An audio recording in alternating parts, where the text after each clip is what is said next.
예, 오늘 우리 성경 말씀 우리 이사야 성경 58장 우리 1절부터 우리 9절에 있는 말씀 같이 보십시다. 이사야 성경 58장 1절부터 우리 9절입니다.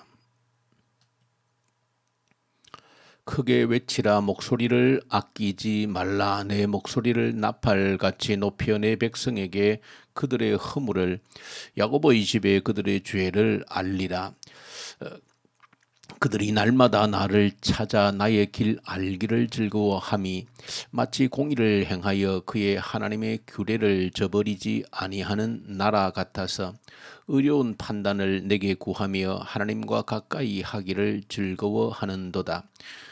우리가 금식하되 어찌하여 주께서 보지 아니하시오며 우리가 마음을 괴롭게 하되 어찌하여 주께서 알아주지 아니하시나이까. 보라, 너희가 금식하는 날에 오락을 구하며 온갖 일을 시키는도다.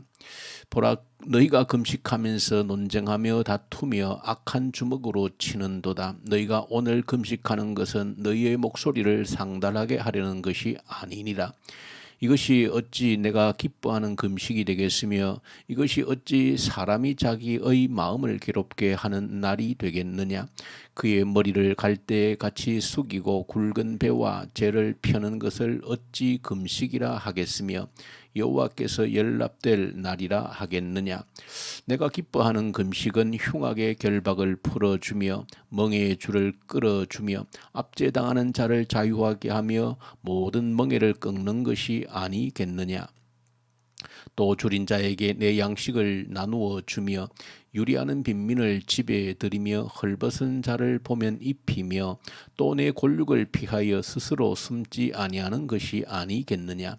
그리하면 내 빛이 새벽같이 비칠 것이며 내 치유가 급속할 것이며 내 공의가 내 앞에 행하고 여호와의 영광이 내 뒤에 호위하리니 내가 부를 때에는 나 여호와가 응답하겠고 내가 부르짖을 때에는 내가 여기 있다 하리라.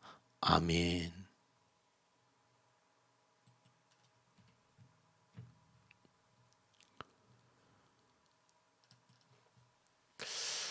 예, 오늘 이사야서 58장 그리고 59장을 함께 우리 묵상합니다. 이사야 성경은 이렇게 분명한 어떤 구분이 되어져 있습니다. 크게 1장부터 우리 39장까지 그리고 40장부터 또 66장까지 그렇게 구분되어져 있고 또 40장부터 우리 40장부터 66장까지 구분된 후반부에서도 특별히 또 세 부분으로 그렇게 분류가 되는데 58장부터 66장까지가 마지막 부분으로 분류가 되는 그런 내용들입니다.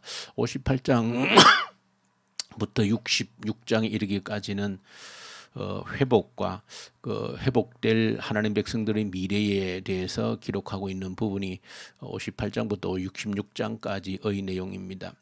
그런 가운데서 오늘 58장과 또 59장에 보시면은 그 회복을 말씀하시는 그런 가운데에서 그들의 또한 잘못을 지적하고 그 잘못된 부분들이 어떤 치명적인 또 결과를 가져올 수 있는가 하는 부분들을 말씀하고 있는 내용들로 구성이 되어져 있습니다. 특별히 우리가 58장, 59장의 내용을 보시면은 어쩌면 이 성경은 지금부터 2700년 전 이사야 선지자를 통해서 하나님께서 주신 말씀입니다.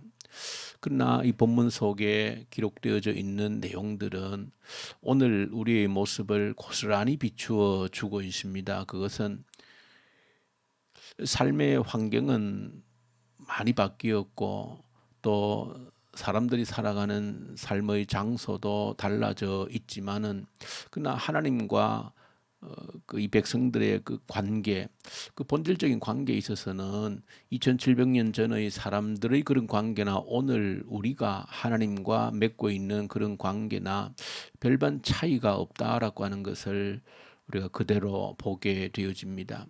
그래서 이 말씀을 통해서 2700년 전에 자기 백성들을 통해서 또 자기 백성들에게 아주 아픈 부분들을 지적하는 이런 부분들은 오늘 우리를 보시는 하나님의 마음과 전혀 다르지 않고 또 우리의 속을 또 그대로 드러내놓고 보면 오늘 이 백성들의 모습과 전혀 다르지 않다라고 하는 것을 우리가 보게 되어집니다. 특별히 59장에 보면 사실은 그 앞뒤 본문 배경들을 보시면 이 백성들의 어떤 불평, 불만이 그렇게 드러나 있습니다. 사실은 이 백성들의 어떤 불평, 불만, 하나님을 향한 그런 불평, 불만들, 그것을 사실은 들여다보면 내 속에 있는 모습과 너무나도 닮아 있다라고 하는 것을 보게 됩니다. 좀 열심히 있는 그리스도인들, 그래도 나름 열심으로 산다라고 하는 그리스도인들에게 특별히 이런 현상들이 많이 나타난다는 생각이 듭니다. 아마 이 새벽에, 적어도 이 새벽에 눈을 떠서 새벽 기도에 앉아 있는 분들은 그래도 다 열심히 있는 분들이기 때문에 어쩌면 우리 모두가 이사야 오늘 본문을 통해서 주시는 말씀에는 참 많이 공감되어지리라 생각합니다. 그것은 59장의 흐름을 보시면은 어쩌면 우리의 일상적인 늘 그런 마음을 그대로 대변해 주고 있는 겁니다. 왜냐하면 이런 마음들이 우리에게 있는 것이지요. 내가 제법 그래도 하나님을 믿고 하나님 말씀대로 살렸고 열심으로 노력하는데, 한다고 하는 만큼 하는데 주의를 성수하고 또 11조와 감사의 예물을 드리고 나름대로 어떤 봉사도 하면서 하는데 뭔가 이런 어려움들이, 또 내 인생의 고난들이, 이런저런 얽힌 문제들이 왜 찾아오는가라고 하는 그런 고민들을 우리가 아마 누구라도 늘 하게 되는 고민 중에 하나가 아닌가 생각합니다. 아마 이스라엘 백성들 속에서도 그런 고민들이 있었다는 것을 오늘 본문 속에서 우리에게 보여줍니다. 우리가 할 만큼 했는데, 노력할 만큼 했는데 왜 이런 아픔들이, 이런 고난들이 우리에게 닥치는 것입니까? 라고 하는 그런 불만 섞인 투정들이 하나님께 쏟아진 것입니다.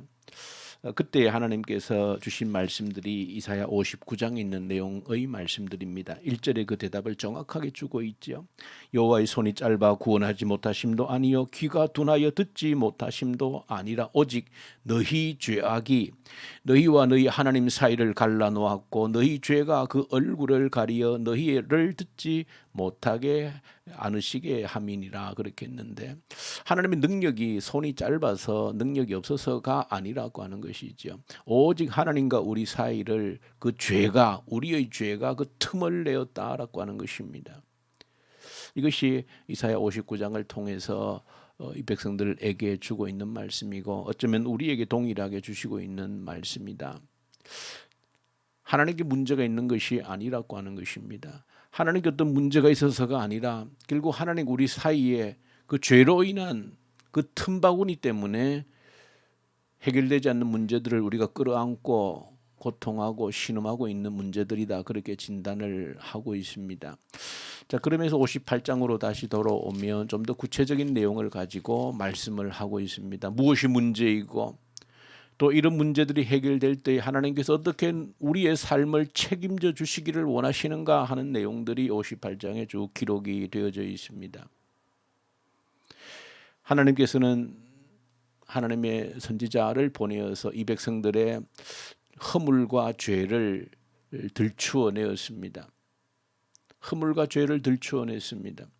허물 그리고 죄라고 그랬는데 물론 같은 비슷한 뜻으로 쓰이긴 합니다만은 또 구체적으로 보면 죄는 물론 하나님을 빗나간, 관역을 빗나가다, 그런 의미가 죄라고 하는 단어의 본질적인 의미인데, 근데 허물이라고 하는 것은 사실은 좀 더 죄라고 쓰인 단어보다도 훨씬 더 심각한 그런 내용들을 담고 있어요. 마치 하나님을 향해서 지은 잘못들, 이것을 허물이라고 그렇게 한 것입니다.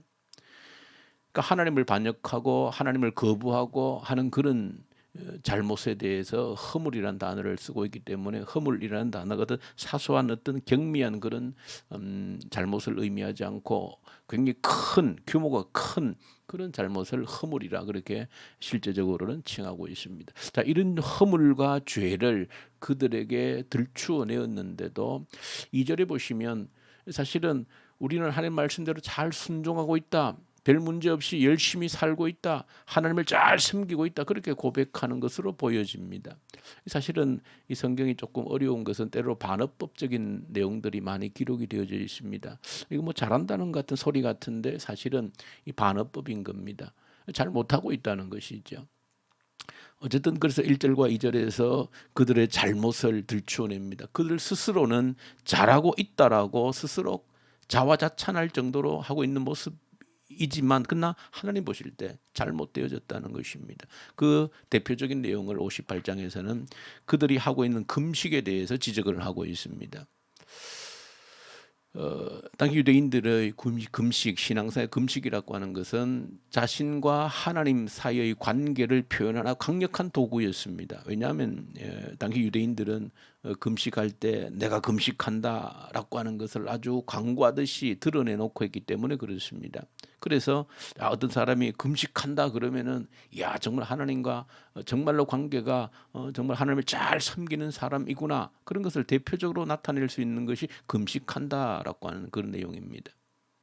금식하면 막 이제 뭐 막 힘이 없어서 막 곧 쓰러질 것처럼 그렇게 뭐 퍼포먼스를 하듯이 하여튼 그런 모습을 나타낼 수도 있고 그럴 때 사람들이 야 정말로 하나님을 저렇게 하나님을 잘 섬기는구나 그런 것을 나타낼 수 있는 아주 효과적인 수단이 이 금식한다는 겁니다.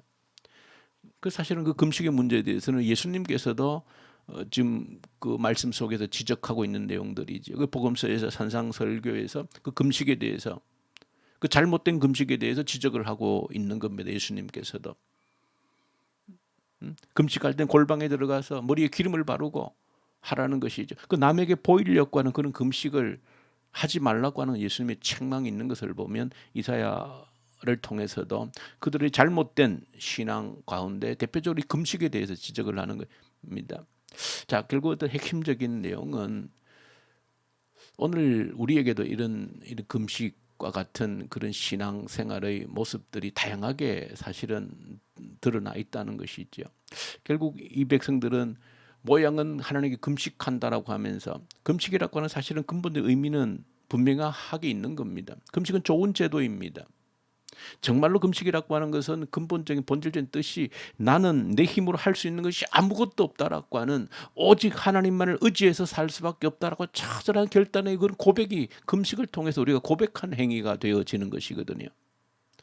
얼마 며칠을 얼마 오랫동안 금식했다 나름들에게 보이는 것이 아니고 그야말로 내 힘으로는 단 1분 1초도 살 수 없다라고 하는 그 고백의 중심이 금식을 통해 드러나는 것인데 그런 정신은 온데간데 없고 사람들에게 나는 이렇게 하나님을 잘 섬기고 있다는 것을 드러내는 도구로서 자신의 신앙이 아주 뛰어나다는 것을 확증하는 그런 도구로서 금식이 활용되어지는 그래서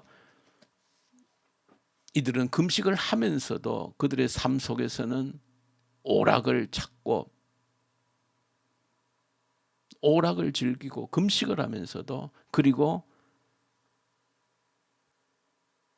약한 사람들을 더욱더 압제하고 짓누르는 그런 삶을 조금도 금하지 않고 내가 금식한다라고 하는 것을 자랑하고 내세웠던 그런 모습을 얘기하면서 참다운 금식이라고 하는 것은 모든 사람들의 흉악의 결박을 풀어주는 연약한 자들의 압제에서 건져내어주는 그것이 진정한 의미의 금식이다라고 이야기를 하고 있는 것이죠.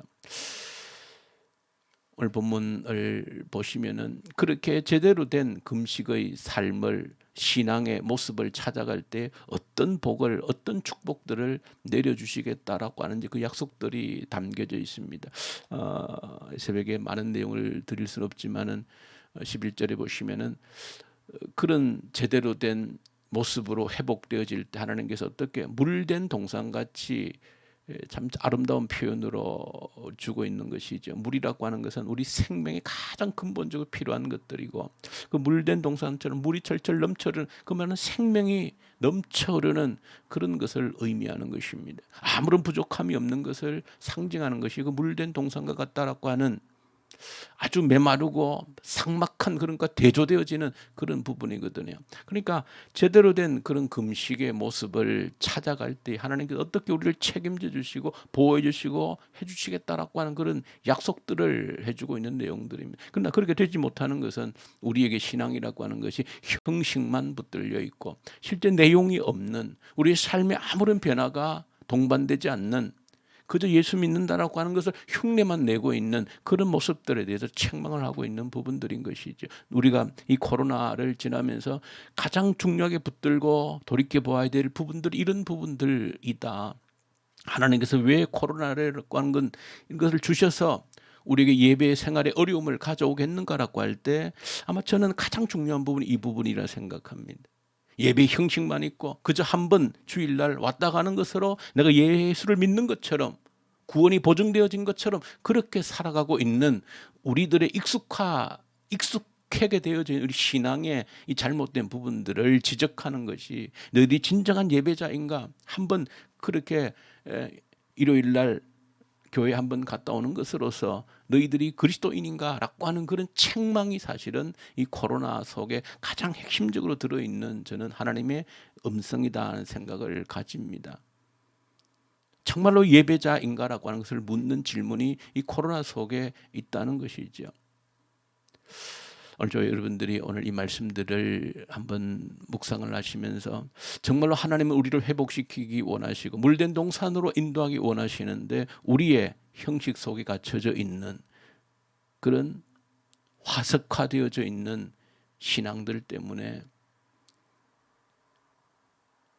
여러 가지 얽히고 설킨 아픔과 고통들이 끊이지 않는 모습 속으로 우리가 밀려들 수 있다 하는 사실을 기억하고 이 신앙의 본질을 찾아갈 수 있도록 하기 위해서 몸부림치고 또 이 새벽에도 함께 기도하고 이 부활의 신앙, 내가 예수와 함께 죽음으로써 그 부활의 생명을 맛보고 확장되어져 가는 그런 삶이 이번 한 주간도 저 여러분들 삶 속에서 일어날 수 있기를 간절히 소망합니다. 주님 아버지 감사합니다. 이사야를 통해서 경고하는 말씀들이 우리에게 경고가 되게 하시고 형식적인 신앙이 되지 않게 하시고 우리의 삶의 변화가 수반되어지는, 날마다 예수와 함께 죽음으로 예수의 생명을 경험하는 신앙의 본질을 찾아서 하나님이 우리에게 회복시키고자 하시는 아름다운 물된 동산과 같은 삶들이 우리에게 축복으로 이어질 수 있도록 도와주시옵소서. 예수님 이름으로 기도 올려드립니다. 아멘. 우리 주신 말씀들을 붙들고 간절히 함께 기도로 올려드리십시다. 신앙의 본질을 붙들게 하시고 우리 삶이 변화되어지는 그런 삶으로, 신앙으로 나아가게 해 주십시오. 간절히 우리 기도로 함께 올려드리십시다. 나라를 위해서, 또 북한 땅을 위해서 이 코로나 통해서 하나님께 진정으로 예배자로 거듭날 수 있는 기회가 되게 해 주십시오. 형식적인 예배자가 되지 않게 하시고 일주일에 한 번 교회에 왔다 가는 것으로 내가 예수 믿는다라고 하는 것이 되지 않게 하시고 매 순간 삶 속에서 예수와 함께 죽고 사는 우리의 삶이 되게 해 주십시오. 우리 선교사님들 위해서 간절히 기도로 올려드리고, 특별히 오늘은 또 유초등부를 하나님께 간절히 올려드리십시다. 우리에게 맡겨준 아이들 책임지고 양육해내는 우리 교회의 사명 감당케 해 주십시오. 병상에 있는 주의 성도들 주께서 능력의 손을 펼치셔서 저들의 아픔을 어루만지시고 치유해 주시옵소서. 그래서 간절히 우리 함께 기도로 올려드리십시다. 우리 기도하십시다.